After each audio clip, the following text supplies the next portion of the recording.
The ghastly incident reported from Sandeshkhali in North 24 Parganas district is alarming, is deplorable, to say the least.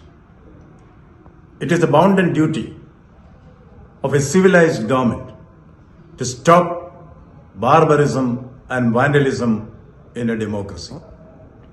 If government fails in its basic duty, then the Constitution of India will definitely take its course.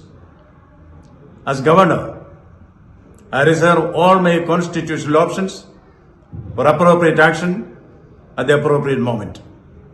Flexing muscles and parading paper tigers will not work with the people of Bengal.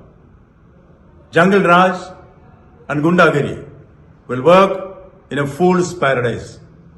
Bengal is not a banana republic. I repeat, Bengal is not a banana republic. Government should do its duty.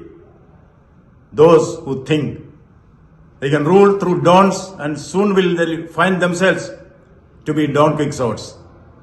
This pre-election violence, which has an early beginning, should find an early end. The sole responsibility for wanton violence in society lies with the government. It lies with the government.